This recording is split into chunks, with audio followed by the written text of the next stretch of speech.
수익률이 약간 모자랄 수는 있으나 분산 투자가 스스로 되기 때문에 안전하고 편하다. 우리가 생각할 수 있는 모든 주제의 ETF가 미국 시장에는 있다. 미국에서 한 2천여 개 ETF가 있거든요. 2,000개가 넘는. PAWZ, ESG, UDRIB, ESP입니다. AIEQ입니다. AOA라고 있습니다. NOBL이. 너무 흥미를 끄는 게 많아서 네. 몇 개만 좀 더 부탁드려도 될까요? 투자의 고수들과 함께하는 슈카의 더 마스터. 뜨겁게 달아오른 해외 주식. 그중에서도 특히 미국 주식 ETF를 하는 법에 대해서 미국 주식 투자 카페와 유튜브 채널을 운영하는 분이시죠. 이항영 미주미 미국 주식에 미치다 대표님을 모셨습니다. 대표님 안녕하십니까? 안녕하세요. 요즘 뭐 미주미의 인기가 사방에서 들려오고 있습니다. 저 처음 듣는 얘기인데요. 미국 주식에 미친 사람들이 그렇게 많아지고 있다는 뜻 아닌가요? 약간 오해의 소지가 있는데요. 사실 그 미치다라는 의미가 정말 정신 나갈 정도로 미쳤다는 의미도 있지만 어디까지 파이 미치는 거 있죠. 어디 범위까지 미친다. 그래갖고 영어로 보면 리치의 의미가 있습니다. 미국 주식에는 미쳐야 된다? 네, 미국 주식까지도 한번 해보자. 알겠습니다. 오늘 대표님을 모시고 정말로 미국 주식에 손이 미칠 수 있는 네. 그런 시간이 되도록 노력하겠습니다. 자, 그럼 대표님. 네. 대표님이 항상 ETF를 좀 강조해 주시는데 ETF가 어떤 특징이 좀 유리한가 이런 거 좀 간단하게 설명해 주시죠. 일종의 펀드인데 펀드를 예전에는 펀드하면 은행이나 증권사 지점에 가서 이렇게 가입을 하는 형식을 띄었거든요. 번거로웠죠. 소위 ETF란 거는 소위 거래가 되는 펀드의 의미입니다. 그래서 익스체인지 트레이디드 펀드거든요. 네. 거래가 되는 펀드라고 그래요. 증권 시장에 상장돼 있기 때문에 상대적으로 편하게 거래를 할 수 있고 누구나 쉽게 할 수 있다는 것 자체가 가장 큰 장점이 되겠죠. 근데 대표님, 네. 저희 같은 이제 미국 주식을 처음 하는 사람들은 사실 ETF보다 우리가 네. 흔히 아는 뭐 애플, 네. 뭐 아니면 요즘에 테슬라, 네. 아마존 이런 네. 거 일단 사고 보거든요. 네네. 근데 이런 것보다 미국 ETF가 조금 더 뭐 유리하거나 좀 나은 점이 있다고 생각하시나요? 그러니까 엄마가 좋으냐 아빠가 좋으냐랑 전 똑같은 질문이라고 보고 있는데요. 애플 하나 사갖고 애플이 많이 올라가면 주식 하나 샀는데 주식 하나 올라가면 그걸 이길 수익률은 없습니다. 어떤 특정한 기업에 대해서 확신이 있고 이해를 하고 있고 길게 갖고 갈 마음이 있으면 그 기업을 직접 사시는 게 맞습니다. 다만 내가 기업에 대해서도 잘 모르겠고 어떤 확신도 아직 부족하지만 그 방향성에 대해서 이해를 한다라는 정도 하면 지나고 나면 수익률이 약간 모자랄 수는 있으나 분산 투자가 스스로 되기 때문에 저는 ETF가 훨씬 더 개인 투자가 입장에 보면 훨씬 더 안전하고 편하다 이렇게 말씀드릴 수 저 같은 경우는 사실은 왠지 음. 이 동남아 국가들 보면 네네. 우리나라 옛날 한 10년, 20년 전이니까 이들도 발전을 하면 되겠다. 그래서 예를 들면 요즘에 뭐 베트남. 근데 베트남 기업이라 그러면 사실 아는 기업이 하나도 없지 않습니까? 제가 알기에는 베트남에 상장된 기업 수가 많지가 않고 그리고 아마 그 시가총액 제일 다 합해봤자면 삼성전자보다 안 될 겁니다. 지금 어떤 트렌드라든가 어떤 섹터, 어떤 국가에 대한 확신이 있다 그러면 그래서 ETF를 하는 것이 훨씬 편할 수도 있겠죠. 근데 대표님, 근데 미국 ETF를 제가 딱 보려고 하면은 네, 일단 이름이 너무 어렵거든요. 네. 뭐 SPY, 뭐 QQQ 요즘 많이 하는 거. 뭐 특징이 있을까요? 우리가 뭘 보고 도대체 뭐가 좋다고 골라야 되느냐? 네. 그 이름은 누가 짓는 건가요? 그거는 운영하는 사람이 발행할 때 자기네가 신청하는 거죠. QQQ 이런 것도 그냥 자기들이 알아서 이름을 지어서 QQQ가 된 건가요? 네, QQQ로 자기네가 만들어 짓는 거 되겠고요. 미군 심볼을 잘 지으면 많은 사람들이 기억이 쉽기 때문에 그런 것들을 많이 정하죠. 이게 심지어 ETF인지 일반 주식인지도 좀 그거는 절대 구분 못합니다. 구분이 안 되나요? 절대 구분이 못하죠. ETF건 그 개별 주식건 간에 결국은 미군 심볼이기 때문에 뭐 심볼만 봐서는 이게 ETF인지 일반 기업인지를 전혀 모릅니다. 전혀 네, 모르나요? 그걸로 구분하는 게 아닙니다. 그럼 구분하려면 어떻게? 그럼 직접 들어가 봐야죠. 우리 그 심볼을 갖고 들어가면 그게 ETF면 ETF라고 써 있을 것이고 예. 아니면 개별 기업이면 개별 이름이 써 있겠죠. 수수료가 좀 비싸서 오래 갖고 있으면은 손실이 날 수 있는 그런 건 혹시 위험이 있나요? 펀드라는 거는요. 펀드는 예. 이제 가입할 때도 보면 수수료 내는 경우가 있고요. 운영 수수료가 보통 1.2%씩 받는 게 있고 판매사 따져가지고 복잡하잖아요. 네. 근데 그 ETF는 우리나라도 마찬가지지만 그런 개념이 없어요. 주식 사고 팔 때 우리가 거래 수수료 빼놓고 내는 게 없잖아요. 네. 다만 운영 보수 수수료가 있는데 운영 보수 수수료가 상대적으로 아주 싼 거 S&P 500 같이 그런 걸 추정하는 것은 한 0.05 정도밖에 안 하죠. 0.05. 네, 아주 저렴하게 되고요. 저는 그 집사 역할이라고 보고 있거든요. 내가 하지 못하는 것을 다 대신해 주는 건데 네, ETF 일반 펀드보다 싸다. 싸죠. 네. 그럼 대표님, 네. 내가 지금 미국 주식을 하면 이런 ETF를 추천하고 싶다. ETF는 진짜 다양하게 구성이 되어 있습니다. 그래서 S&P 500을 그대로 추정하는 거가 처음에 생긴 거가 스파이가 생겼고 나스닥도 있고요. 네. 아니면 러셀 2000 같은 중소형주 하는 그런 각각 지수를 추정하는 ETF가 있습니다. 코스피는 약간 제가 좀 심하게 얘기하면 고인물입니다. 고인물. 입사하셨을 때요. 예. 시가총액이 1위가 뭐였어요? 삼성전자죠. 20년 전에 입사하신 분들은 삼성전자였고요. 예. 10년에 어디가 1등할 것 같으세요? 삼성전자 일단 그렇습니다. 저도 그렇게 생각하고요. 예. 여기에 차이가 너무 많이 나. 500조가 예, 100조라서. 그걸 부인하는 분이 없어요. 근데 이제 미국 같은 경우는 완전히 다른 얘기입니다. S&P 500 하면 지금이야 다들 애플이 10년에도 애플이 1등할 것 같죠. 저는 50% 확률이 안 나올 것 같아요. 그게 왜냐하면 과거의 경험으로 보면 자주 바뀝니다. 평균적으로요. S&P 500이 유지되는 기간이요. 1995년이나 2000년대까지 하더라도 평균 35년 정도 유지가 됐는데 지금은 2025년에 예측하는 거는 유지 기간이 12년밖에 안 된다는 겁니다. 10년 단위로 계속 바뀌는 거네요. 그러니까 한 기업이 들어가면 유지될 확률이 12년 수명밖에 없는 거죠. 살아있는 생물입니다, 생물. 네. 그 계속 끊임없이 혁신하고 끊임없이 발전해 나가는 그런 기업의 역사거든요. 그래서 세계에서 가장 창의적인 기업의 주식을 하나 딱 정하라 그러면 저는 S&P 500을 얘기합니다. 그럼 S&P 500이나 나스닥을 사면은 새로운 혁신 기업이 자동적으로 내 포트폴리오에 들어온 역할을 하겠네. 그렇기 때문에 특히 많은 분들 자제분을 위해서 뭐 사주냐 얘기할 때 보면 좀 단연코 S&P 500을 아, 애들을 위해서. 근데 대표님, 네. 저희 같은 젊은 사람들은 네. ETF 투자를 하라 그러면 좀 나 집 사야 되는데 네. 화끈하게 움직이는 거 없냐? 네. 뭐 이렇게 많이 물어보거든요. 소위 그런 분들을 위해서 레버리지를 하는 것들이 있어요. 레버리죠. 뭐 굿버스 이런 거 말씀하시는 네, 거죠? 굿버스도 하고 우리나라에서 뭐 인버스 그런 걸 하는 네. 경우가 있긴 있는데 진짜 여러분들 주의하셔야 되거든요. TQQQ 이런 거 들어보신 적 계실 것 같습니다. 뭐 울트라 QQQ 뭐 이런 거 있지 않습니까? 네, 그런 거거든요. 예. 뭐 그러고 보면 나스닥의 3배짜리 네. 그것도 정방향 그 역방향도 있고요. 네.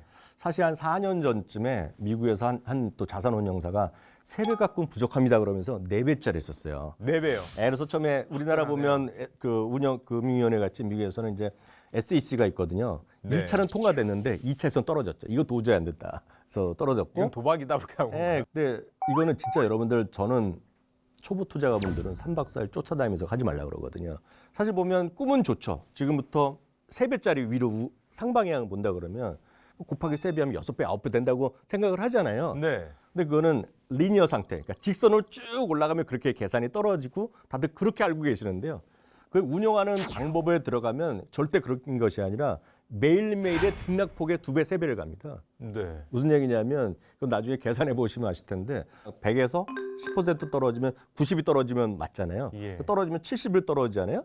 네. 그 70에서 10% 또 올라가면 어떻게 되냐는 거죠. 절대 못 쫓아갑니다. 누적되다 보면 내 이 계좌는 지금 마이너스로 갈 수도 있죠. 변동성을 3배를 때리고 2배를 때리기 때문에 여러분들이 생각하는 계산법과는 차원이 많이 다르다라고 이해하시면 되겠습니다.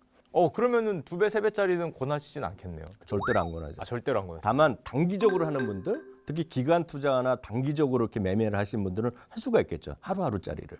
그런 2배, 3배짜리 그 상품보다는 만약에 약간 더 좀 트렌디한 걸 원하시면 다양한 테마로 움직이는 ETF들이 있거든요. 뭐 전기차 좋아하시니까 테슬라를 좋아하시는데 요즘 들어보면 뭐 현대차도 뭐 전기차 한다 그러고 폭스바겐 한다 보니까 누군지 모르겠지만 전기차란 세상은 좀 좋아질 것 같다는 느낌이 있죠. 그리고 거기까지만 이해하시면 그런 트렌드한 테마를 갖고 있는 ETF는 지수보다 약간 더 초과 수익이 날 수 있는 가능성이 있겠죠. 우리가 생각할 수 있는 거의 모든 주제의 ETF가 미국 시장에는 있다. 본인의 성향, 본인의 선호도, 본인의 어떤 세상을 바라보는 관점에 따라서 찾아보실 수 있는 건 뭐 무한대가 있죠. 왜냐하면 미국에서 한 2천여 개 ETF가 있거든요. 2,000개가 넘나. 와. 예. 그리고 웬만큼 거래가 잘 되는 것만 하더라도 한 500개 정도 쉽게 여러분 찾을 수 있기 때문에 뭐 그 얘기를 하나 말씀드릴까요? 또 젊으신 분들이 많이 보시잖아요.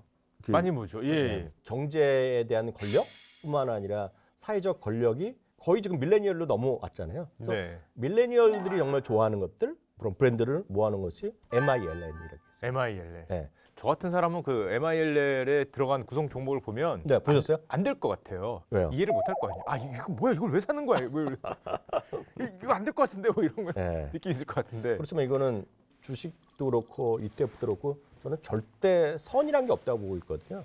누구한테나 다 좋은 건 없죠. 어떤 주식도 네. 마찬가지. 본인한테 맞는 건데 조금 공부하다 보시면 내가 좋아하는 것들만 모아놓은 ETF가 있을까 없을까 궁금하겠죠. 그런 거 찾으시면 돼요. 그럼 자기가 예. 투자하고 싶은 내가 생각하는 미래에 가까운 거를 네. 기업으로 찾기는 너무 힘들지만 네. 그런 주제를 갖는 ETF를 찾는 게 더 쉬울 수도 있겠네요. 훨씬 쉽죠. 아마 여기 방송 보시는 분들 중에서도 반려견이나 반려묘에 대한 것들에 관심이 엄청 높아졌잖아요. 네.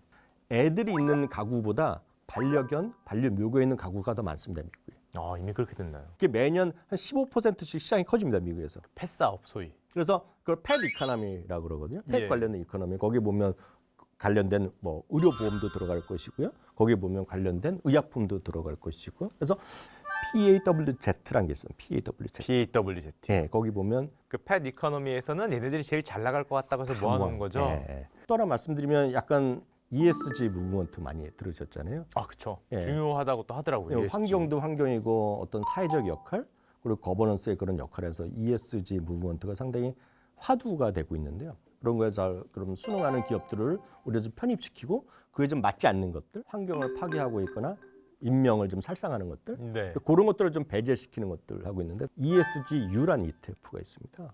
ESG를 기준으로 선택한 네, 그 중에서 이제 미국 기업 해갖고 U란 게 들어가거든요. 제가 봤을 때는 좀 해볼 만한 그런 ETF로 좀 말씀드리고 싶고요. 앞서도 잠깐 말씀드렸다시피 테슬라도 좋지만 네. 테슬라가 꿈꾸는 세상에 대해서 동의하신다면 자율주행 앤드 전기차입니다. 아, 자율주행 앤드 전기차. 앞서 말씀드렸던 소위 DRIV. 당연히 테슬라도 들어가고 지금 엔비디아 이런 것도 들어가고 네. 다 들어가죠. 지금 ETF 개별 ETF 얘기해 주셨는데 네. 너무 흥미를 끄는 게 많아서 네. 몇 개만 좀 더 부탁드려도 될까요? 이거는 팬데믹과 상관없이 앞으로 커지는 시장이 분명히 하나 있습니다. 게임인가요? 어떻게 하셨어요? 맞았나요? 예. 제가 또 게임 쪽에 조금 그 일가견이 있습니다, 대표님. 근데 왜냐하면 예. 미국에서 진짜 슈퍼볼하면 강남의 슈퍼볼 아니었습니까? 예. 이게 정말 깜짝 놀라서 제가 수치를 봤는데요. 슈퍼볼 시청자 있죠. 네. 꾸준히 줄고 있어요. 줄고 있나요? 미국에서 꾸준히 줄고 있고요. 슈퍼볼뿐만 아니라 야구도 조금씩 줄고 있고요. 저 야구 좋아하는데 네. 메이저리그 뭐 관객이 줄고 있다 이런 말들이 몇 들으셨죠? 년 전부터 들었어요. 그러니까 스포츠 관객이 조금씩 줄고 있어요. 예. 그게 왜 그러냐면 e스포츠입니다. 경쟁자에 밀리는 거죠. e스포츠가 예. 되겠고요. 소위 피지컬 했던 액티비티가 줄어드는 거예요. 심지어는 처음으로 경험하는 음주 경험 있죠. 네. 처음으로 하는 흡연 경험 있죠. 처음으로 데이트하는 경험 있죠. 예. 다 연령대가 올라가고 있습니다. 지금 미국에서. 데이트도 올라가나요? 그게 다 같은 흐름이에요. 그게 다 e스포츠에 반대되는 개념이거든요. 근데 e스포츠가 보통 15에서 20%씩 커지고 있는데 그 시장도 커지고 게임에 대한 스폰서가 커지고 광고가 붙고 거기 관련된 비즈니스가 다 커지죠. 그러다 보니 그런 것만 모아둔 ETF가 또 있어요. 게임 관련 ETF. 네, 당연히 이제 게임 퍼블리싱 안에도 들어, 액티비전 이런 거 들어가 예. 있고요. 엔비디아도 포함되어 있고, AMD도 포함되어 있고, 심지어는 후원사도 포함되어 있습니다. 스포츠단, e스포입니다. e스포라는 게 있나요? ESPO. ESPO. 한번 들어가면 잊어버리기가 쉽지 않잖아요. e스포. 예. 네, 그런 저희 것들, 같이 라이브 방송을 이렇게 개인 네. 방송을 하는 사람들은 철칙이 하나 있습니다. 네. 롤드컵이 할 때는 절대 안 킨다. 롤드컵이 할 때는 뭘 하더라도 묻히더라고요. 요즘에. 관심을 가질 만한 것 중에 하나가 많은 분들이 그 이커머스가를 많이들 얘기하잖아요. 쿠팡 100조. 미국에서는 이커머스가 아직 시작도 안 했다는 얘기를 하고 있거든요. 많이 커졌지만 우리나라에 비해서 훨씬 아직 멀었다 그러더라고요. 그 중에서 특히 미국에서 이커머스 분야가 좀 덜 간 게 있어요. 소셜 커머스입니다.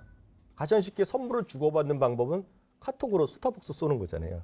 요즘엔 다 그걸로 그죠? 보내더라고요. 저 과일도 그걸로 왔어요. 그러니까요. 이게 그게 뭐야? 바로 그랬더니 어려운 게 아니라 그게 바로 소셜 커머스예요. 예. 미국에서 가장 쉽게 얘기하는 채팅하는 거가 왓츠앱이거든요. 네. 왓츠앱은 우리나라 같은 거 카톡입니다. 페이스북이 인수했는데 머니타이제이션이라고 그러잖아요. 거기서 이제 선물을 주고받고 캐릭터 사고 팔고 이런 거 하잖아요. 네. 그런 걸 아직 본격적으로 막 걸음마를 시작했어요. 그런 것도 이제 막 시작 단계라는 거죠. 이제 다른 거에 비해서 성장성이 더 크다고 보고 있거든요. 그래서 그런 것들만 또 모아놓은 ETF가 있습니다. 이름도 어렵지가 않죠. 그 SOCL입니다. SOCL이요? SOCL. SOCL. 그런 것도 제가 보기엔 좀 핫할 것 같고요. 아, 요즘 세상의 흐름 관련해서는 몇 가지 더 말씀드릴까요? 예. 우리나라도 지금 다양한 1차, 2차, 3차, 4차 뭐 지원금 계속 나오잖아요. 예. 미국에서도 지금 3차 부양책까지 나오면서 아마 뉴스 보신 분들 1조 9천억 달러 자금. 뭐 2천조를 쏜다고 네. 그러더라고요. 재정을 확보하는 방법이 너무나 뻔한 거 아닙니까? 새로운 어떤 세수를 만들거나 돈을 확보해야 되잖아요. 그 중에 큰 흐름 중에 하나가 결국 도박에 관한 얘기인데요. 도박이요? 도박이요. 도박 ETF입니까? 아니 끝까지 들으셔야죠. 아, 예, 예, 예. 도박인데 도박이 예. 이제 우리나라도 이제 강원랜드 있죠. 강원랜드 있다시피 미국도 이제 카지노란 것이 합법화돼 있는 데가 많이 있죠. 특히 라스베가스. 지역들 보면 예. 라스베가스가 있고요. 또 어틀랜틱 시티 같은 거 전통적으로 가장 큰 거가 되겠고 이게 카지노가 알게 모르게 미국에 많이 확대됐습니다. 늘어나고 있나 보죠? 오. 엄청 늘어났죠. 아, 예. 가장 큰 이유가 세수 부족 때문에 각종 주정부 차원 아니면 시 카운티 차원에서 하는 거죠. 그런 것들만 모아서 하는 또 ETF가 있습니다. 이게 얼마 전에 생겼는데요. 이름도 재밌죠. 베팅이잖아요. 네. BET에다가 Z가 들어갑니다. 배츠네요. 예, 베츠. 그런 것도 어. ETF도 있고요. 그러니까 그런 것들도 상당히 핫할 수가 있는 거가 되겠죠. 미국에는 소위 인공지능 관련된 그런 ETF가 꽤 몇 개 있습니다. 아. 그 중에 대표적인 하나가 IBM의 왓슨이 아시죠? 네, 알고 있습니다. IBM 왓슨이 사거나 파는 거 종목 선택부터 100% 머신러닝으로 하는 ETF가 있어요. 종목 선택부터 매매까지 100% 얘네갑니다. 수익률은 좋나요? 그게 이제 무서운데요. 네. 처음은 2017년에 나왔습니다. 가을에 나왔는데 그때는 그래서 S&P 500보다 약간 뒤졌는데요.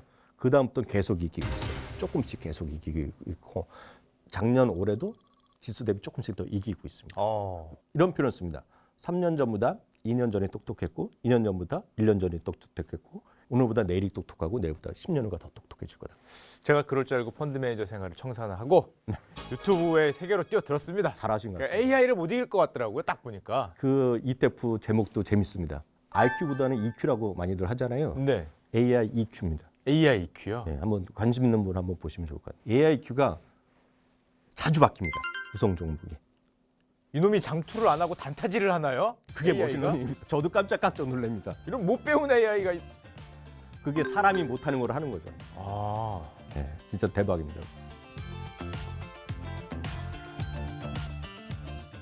많은 분들이 이제 주식하시면 이제 그 공격적으로 하시는 분도 계시지만 주식과 채권은 딱 분배를 잘해야 돼요. 포트폴리오 해야 된다는 분들도 계시잖아요. 자산 배분을 해야 된다. 예, ETF만 모아놓은 ETF가 또 있어요. 주식이 8, 채권은 2로 안분한 게 있어요. 자동으로 자산 배분이 돼 있는 ETF. 예, 그리고 그 안에서도 또 지역별로 나뉘고 미국이 제일 많은데 아마 이런 거 한번 들으면 있지 않을 텐데 또 걸그룹 좋아하시면 AOA라는 게 있습니다. AOA요? 네, AOA요. 아, 그분들이 그걸 하셨나요? 그런가 보죠. 오, 훌륭한 분이셨네. 블랙락에서 아마 AOA 패닝웨이입니다. 예. AOA를 얘기했고요. 그 안에 좀 찾아보시면 8대2가 나는 또 반대로 하는 분도 있잖아요. 나는 예. 4대6이 좋다, 아니 7대3이 좋다, 6대4 찾아보면 있겠고요. 그럼 내가 자산 배분을 어렵게 할 필요 없이 그 ETF를 사놓고 있으면 안에 주식만 있는 것도 아니고 채권도 있고 네, 8대2로. 뭐 중국 주식도 있고 미국 다 주식도 조금씩 있고 다 유럽 들어가요. 주식도 있고. 맞습니다. 예. 오, 그건 괜찮네요. 네, 이렇게 8대2죠. 다만 당연히 이제 주식에 8이 있고 채권이 2가 있기 때문에 주식이 미국에 정말 많이 올라갈 때만큼 못 올라가겠죠. 다만 네. 떨어질 때 보면 약간 덜 덜 떨어지죠. 떨어지고. 얼마 전까지만 해도 이 배당주 이런 얘기 많이 했거든요. 네네. 배당 많이 주는 걸 모아놓은 ETF도 있겠네요. 여러분들이 구글이나 이렇게 검색해 보시면 배당을 디비던드라고 그러잖아요. 예. 디비던드 ETF 치면 한 300개 나올 거예요. 300개요? 그러니까 엄청 많이 나온다는 얘기죠. 엄청 많이 나오는데 예. 배당 투자에서 ETF에서 가장 일반적인 것은 디비던드 DB입니다. DB. DVY라고 씁니다. DVY. 예. 그게 그 미국에서 가장 대표적인 배당을 잘 주는 기업들을 모아놓은 배당 ETF는 그냥 DB라는 게 있겠고요. 그 배당은 주식 투자의 목적 중에 하나잖아요, 분명히요. 네. 배당을 꾸준히 올려주는 기업들이 주가 상승률이 탁월했던 거는 역사적인 통계입니다. 예. 그러니까 코카콜라 있잖아요. 코카콜라. 아직도 올려주고 있나요? 59년째 올려줬습니다. 59년째. 예전처럼 잘 팔리나요, 코카콜라가? 그러니까 미치는 거죠. 59년째 올려주는 기업도 있고요. 뭐 60년 이상 올려주는 기업도 있고요. 그런 것도 꽤 많아요. 그래서 그런 것들만 모아놓은 ETF도 또 있어요. 다만 그런 것들은 꾸준히 올려주면서 주가도 같이 올라가기 때문에 배당 수익률 자체는 높지 않아요. 그런 네. 기업들이 배당 귀족주라고 아마 들어보시면 계실 거예요. 배당 귀족이요. 귀족이 진짜 유럽의 귀족같이 귀족인데 25년 동안 배당 올려주는 기업들이 있어요. 아, 귀족이라는 뜻이 계속 올려주는 네, 애들. 그런 의미로 25년짜리를 만드는 거가 NOBL이 노블 있죠. 노블. 네, NOBL. 존슨앤존슨, P&G 이런 거 다 들어가거든요. 그래서 그게 한 60여 개의 기업. 역사가 있는 중 기업들이 주로 들어가 네, 있겠네요. 25년 동안 배당 안 줘줬지만 진짜 좋은 기업들은 거기 못 들어와서 약간 아쉬울 수 있잖아요. 예. 그러면 또 차가 나는 친구들이 있는 거죠. 10년으로 줄이는 기업이 있어요. 그럼 당연히 대상은 좀 늘어나겠죠. 예. 마이크로소프트가 거기 들어갑니다. VIG라고 있습니다. VIG요. 예, 빅토리의 V에 IG가 들어가서 VIG인데요. 그건 10년 이상 올려주는 것들인데요. 10년 들어가니까 약간 아쉬울 수 있잖아요. 그래서 약간 범위를 또 넓혔습니다.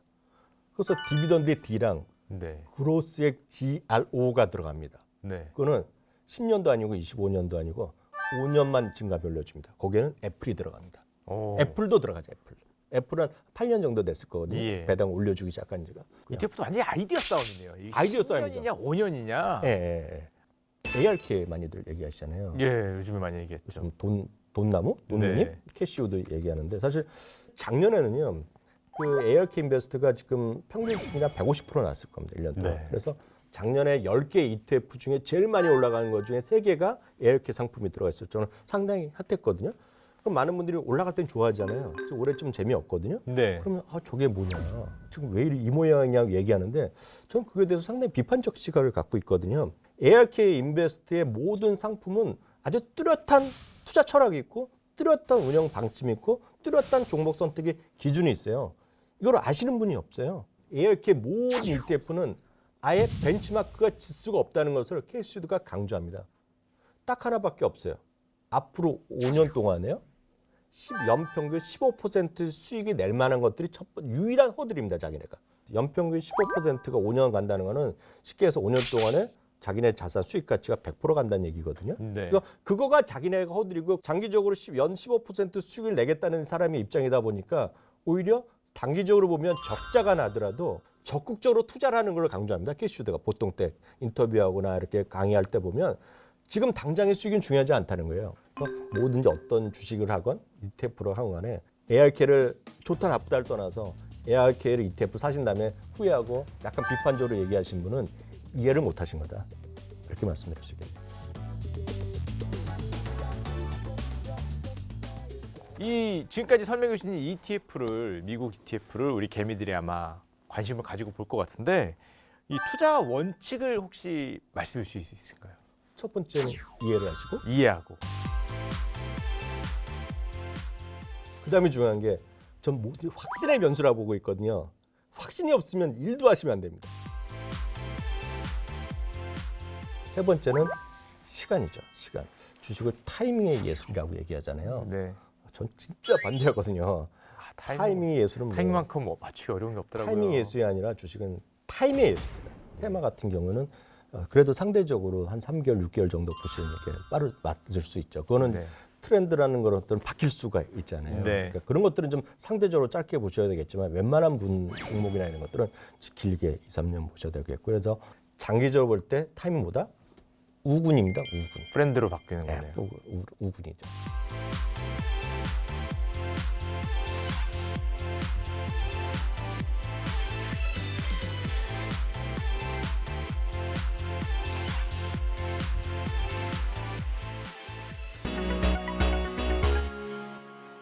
오늘 정말 많은 ETF의 종류에 대해서 정말 뭐 재밌고 또 어떻게 보면은 우리가 쉽게 접근할 수 있는 방법을 우리 대표님이 좀 알려주신 게 아닌가 생각이 돼서 우리 시청자분들께 정말 큰 도움이 되지 않았나 이렇게 생각이 됩니다.